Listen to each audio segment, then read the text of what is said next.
Bienvenue mes amis, bienvenue sur la toile pour cette nouvelle critique à chaud, une véritable critique à chaud pour le coup, parce que ce Mission Impossible, je l'ai découvert hier soir, donc mardi, en avant-première, dans une salle clairsemée. En ce moment, les cinémas, ça va pas fort. On se félicitait l'année dernière des bons résultats, du Comte de Monte-Cristo, de plein de films, et moi je me disais, je comprends pas, quand je fous les pieds dans une salle, c'est à moitié vide ou à moitié plein. Faut croire qu'ils étaient plutôt optimistes. Là, les chiffres du mois d'avril sont tombés, ils sont pas brillants. Et une avant-première de Mission Impossible découverte comme ça dans une salle vraiment au tiers pleine, c'était pas la folie. En plus, il n'y a pas eu de grosses réactions du public, mais est-ce qu'il en fallait des réactions? Je vous avais dit sur cette chaîne qu'on allait faire monter notre jauge de bienveillance. J'essaye de venir devant vous, vous parler de projets qui me plaisent, qui m'ont plu, qui m'enthousiasment, que ce soit en BD, en ciné, enfin bon bref, un peu dans tous les domaines. Et pour le coup, là, c'est d'une grosse déception dont je viens vous parler. J'attends avec impatience vos retours. Est-ce que j'ai mal compris ce film? Est-ce que je l'ai mal perçu? Est-ce que j'étais pas dans le bon état d'esprit? Je sais pas. Vous aurez peut-être pas la même vision que moi. C'est pour ça que je vous demande de pas regarder cette émission, franchement, si vous comptez aller voir le film, parce qu'il faut le découvrir avec un œil neuf, avec un esprit ouvert, en vous faisant votre propre avis, parce que moi je risque de vous influencer d'une certaine manière. Vous allez soit vous dire « ouais, il avait raison », soit vous dire « bah il a rien compris ». Mais franchement, j'ai pris une grosse claque, et pas dans le bon sens, et qu'on vienne pas me dire ouais, bah c'est un Mission Impossible, parce que non, franchement, c'est pas vraiment un Mission Impossible, pas dans la lignée des films auxquels on avait été habitué. Si on n'est pas capable, par exemple, de voir la différence entre un Fast and Furious 5 et le 8e volet, c'est qu'on a de la peau de sauce devant les yeux. Là, c'est un petit peu pareil, ce Mission Impossible. Franchement, il conclut un petit peu la saga initiée en 96 par Brian De Palma et Tom Cruise d'une bien triste manière, je trouve. Alors je vais essayer de faire une émission courte, concise, qui va à l'essentiel, pas de gros effets de montage, hein. Juste, je vous livre ma petite impression, ma modeste impression sur ce film, et on va pas non plus explorer la saga en long, en large, en travers. Ça, on le fera sous un autre format, dans une autre série de vidéos. Non, là, on va vraiment parler de ce dernier volet. On revient quand même un petit peu juste sur mon attachement à la saga, parce que pour moi, Mission Impossible, c'était vraiment un exemple du cinéma d'action qui prenait un petit peu le contre-pied de ce qu'à une époque, on était en droit d'attendre à Hollywood. C'est-à-dire que la série est initiée en 96, il y a presque 30 ans. Pas étonnant que Tom Cruise, il ait pris un petit peu au niveau du visage. 30 ans que la saga est réimaginée par Brian De Palma et Tom Cruise. Un premier volet magnifique, hein, Brian De Palma, forcément, un thriller, un film d'espionnage, un film noir, vraiment un très grand film. Et puis plus tard, John Woo qui reprend la barre avec tout ce qu'on peut attendre du cinéma de John Woo. J'adore cette séquelle, de toute façon. J'adore tout le cinéma de John Woo sans aucune réserve. Et puis J.J. Abrams pour le 3e volet, Brad Bird qui sort de l'animation, Indestructible, Ratatouille, Le Géant de Fer pour s'essayer au film live action. Ça marche plutôt pas mal, même si c'est peut-être le volet que jusqu'à présent j'aimais le moins. Et puis Christopher McQuarrie qui va s'approprier la saga. Depuis 2015, quelle est la nature de ses relations avec Tom Cruise? Je n'en jugerai pas, mais en tout cas, ils sont accoquinés depuis à peu près une dizaine d'années. Ils font tout ensemble. Il écrit des scénars, il produit, il réalise tous les Missions Impossibles. Sont-ils amis, très proches? Je sais pas, hein, je n'en juge pas, mais en tout cas, il faut quand même pouvoir se supporter comme ça. Ils travaillaient tout le temps ensemble. En tout cas, là, ils profitent de ce dernier volet pour mettre Tom Cruise, son héros, sur un piédestal. Vous allez voir, ça pose un petit peu problème. Et pourquoi je vous ai parlé de tous ces films qui ont précédé ce climax? Bah, c'est parce que c'est une saga qui a toujours monté au box-office. Premier volet qui engrange pas mal tout autour de la planète. Le John Woo est un gros succès aussi. On avait monté un petit peu le budget. On considère pas qu'il est tout à fait à la hauteur des attentes, mais pourtant il remplit les salles. Le 3e volet, c'est le seul qui a été un petit peu en dessous au niveau du box-office. Et puis après, le 4e, Protocole Fantôme. C'est là qu'on faisait venir Jeremy Renner, hein, en remplacement de Tom Cruise. On comptait éventuellement redonner la série à Jeremy Renner, mais non. Tom Cruise, il sera resté accroché comme une moule à son rocher. Grand bien lui en a pris, parce que c'est une de ses plus grandes sagas. À partir de ce Protocole Fantôme, ça commence vraiment à cartonner. Et puis, quand Christopher McQuarrie arrive, bah là, on commence à engranger vraiment beaucoup d'argent, jusqu'à Fallout, je crois que c'est en 2018, qui va ramasser quelque chose comme 870 millions. Donc en gros, on est monté, hein. Sauf qu'arrive à ce moment-là Dead Reckoning Part 1. Grosse promo, Tom Cruise sur sa moto, on lésine pas sur le budget. Un budget qui avoisinerait les 300 millions de dollars, c'est juste énorme, hein, c'est un budget énorme. Et le film a ramassé quelque chose comme 570 millions tout autour de la planète.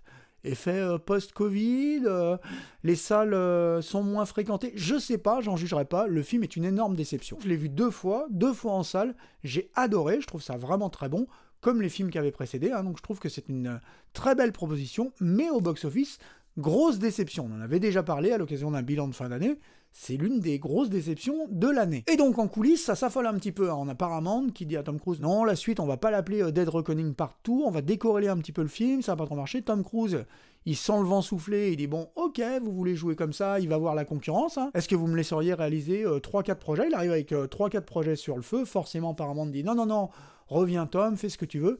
Et là, on annonce pour ce dernier film un budget de 400 millions de dollars. 400 millions de dollars, c'est dit un petit peu partout, hein. J'ai fait les recherches, je me suis dit, mais c'est vrai ou c'est juste un bruit de couloir?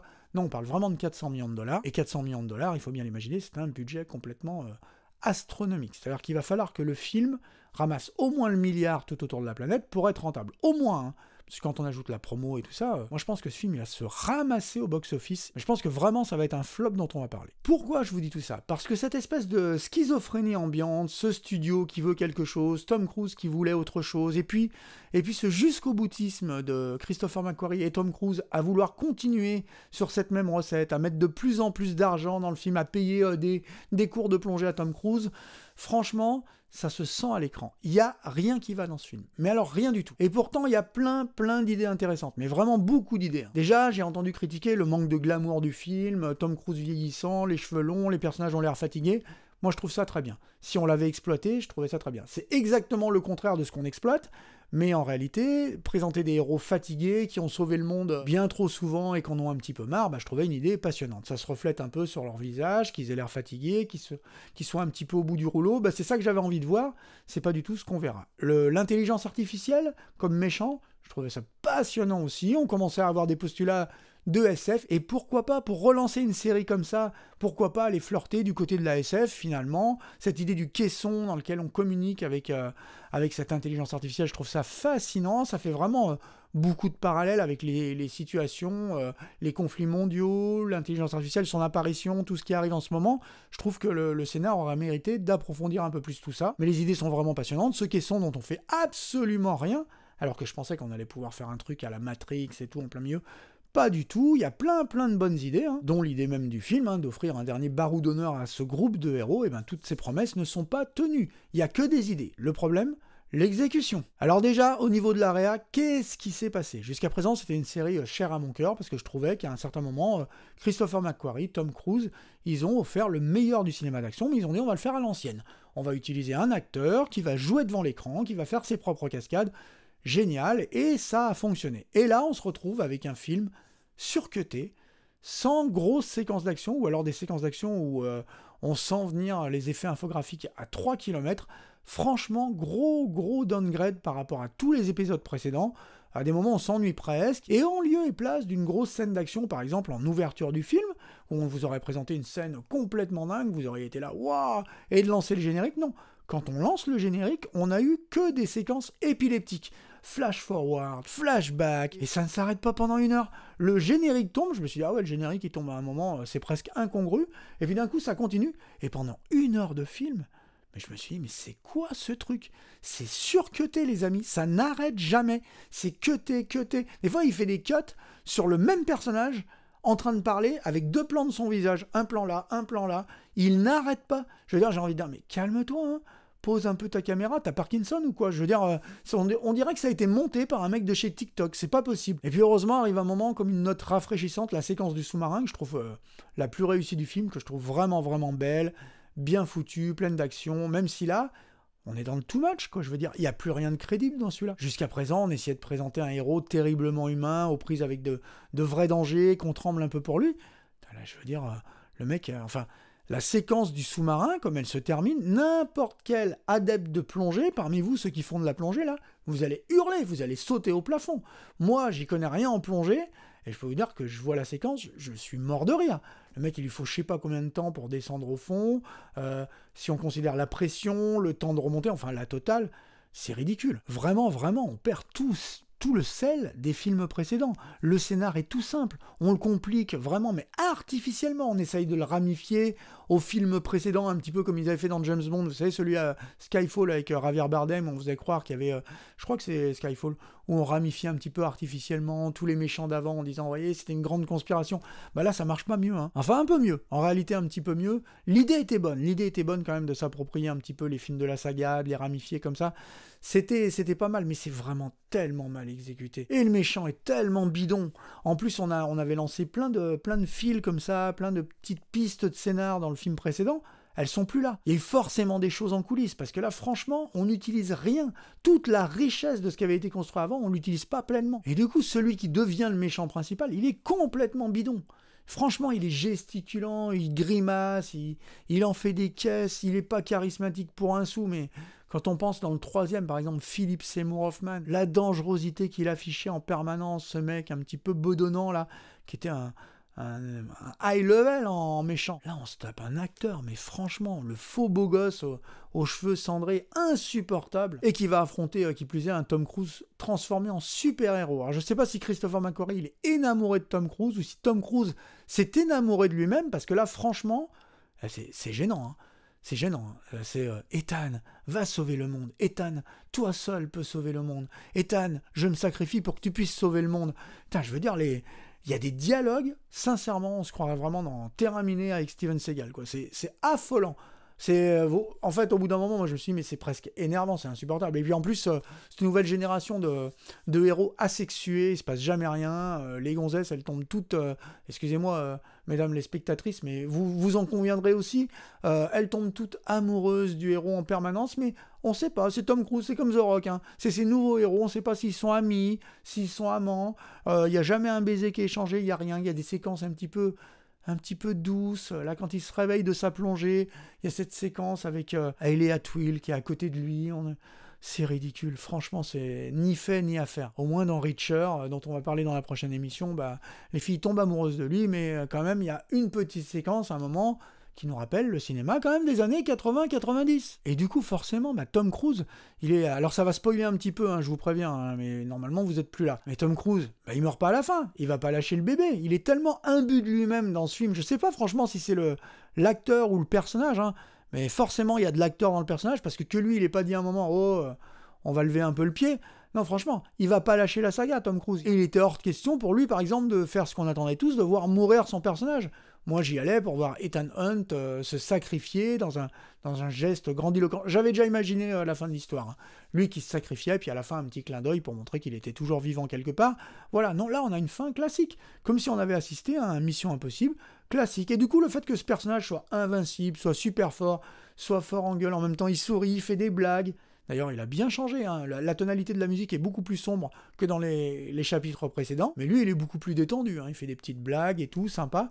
Le fait que ce personnage soit comme ça, qu'il habite chaque centimètre carré de pellicule, il n'y a plus de place pour personne, donc tous les personnages secondaires, ils sont inexistants. Le sacrifice de Luther, il résonne pas comme il devrait résonner. Je vous dis pas que je trouve que le film manque de cœur, hein. Moi, j'attendais vraiment beaucoup plus d'émotions. Il y a très peu d'émotions. Et l'émotion, elle vient de certains personnages secondaires qui sont tellement forts. Le scientifique qui a été reclus dans sa banquise glacée, qui s'est trouvé une femme là-bas, ils sont ultra touchants. C'est quasiment les meilleurs personnages. Ils illuminent tellement la pellicule que pour le coup, eux, ce sont les meilleurs personnages du récit.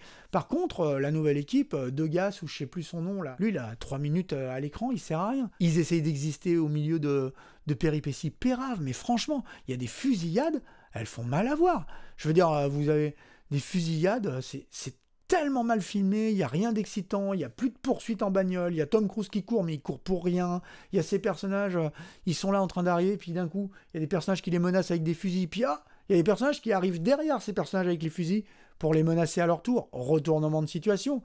Et puis là, on lève les yeux et on voit qu'il y a d'autres personnages qui reviennent... Non mais... On est dans un Tex Avery ou quoi? Enfin, vraiment, il n'y a rien qui va. Et vous risquez sincèrement de vous faire chier, excusez-moi de le dire comme ça, mais 2h50, moi, au bout d'un moment, la première heure, déjà surcuté, je me disais, waouh, j'avais du mal. Après, la séquence du sous-marin, elle a un peu sauvé le truc pour moi. Je me suis dit, bon, c'est un petit peu mieux. La dernière séquence en avion, voilà. Je pense qu'à un moment, on a heurté le plafond de verre. C'est-à-dire qu'ils ont fait ce qu'ils avaient à faire, ils l'avaient déjà fait en fait. Ils ont tout fait. Ils ont fait des cascades incroyables, ils l'ont fait devant l'écran, tout le monde a été impressionné. Mais aujourd'hui, on aurait été plus impressionné par un règlement de compte final un petit peu comme cette dernière bobine du 3e volet, celui de J.J. Abrams. Il y a la séquence impressionnante du pont, il y a des merveilles dans ce film, et à la fin, il y a ce petit règlement de compte, mano à mano, avec Philip Seymour Hoffman, et c'est incroyable. Et dans le Fallout, vous avez Henry Cavill, et Henry Cavill, il apportait énormément cette scène de baston dans des toilettes publiques, elle est complètement folle. Voilà, ça excite le spectateur. Là, je vous dis, il n'y a pas de poursuite, il n'y a rien.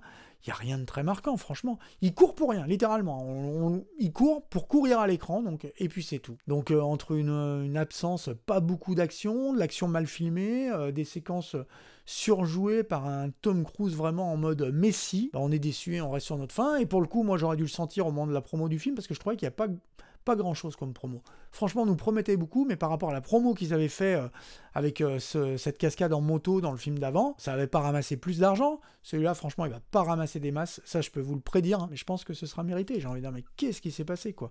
Si jamais il doit faire un nouveau Mission Impossible, Tom Cruise, faut vraiment qu'il se remette en question. Il faut nous proposer autre chose. Il faut revenir à ce qui fait le sel de cette saga. Quand on voit le film de Brian De Palma, on voit à quel point Tom Cruise était un jeune premier, vous savez, avec le visage imberbe, là, il faisait vraiment jeune premier, puis d'un coup, on a un petit peu rendu son image plus sauvage dans celui de John Woo, et puis on a ce personnage qui a beaucoup évolué, on a toujours eu des personnages intéressants autour de lui, Anthony Hopkins, il y a eu toujours plein de personnages, Rebecca Ferguson, enfin, beaucoup de gens que j'ai bien aimés. Là, il n'existe pas, il n'y a plus que Tom Cruise, franchement...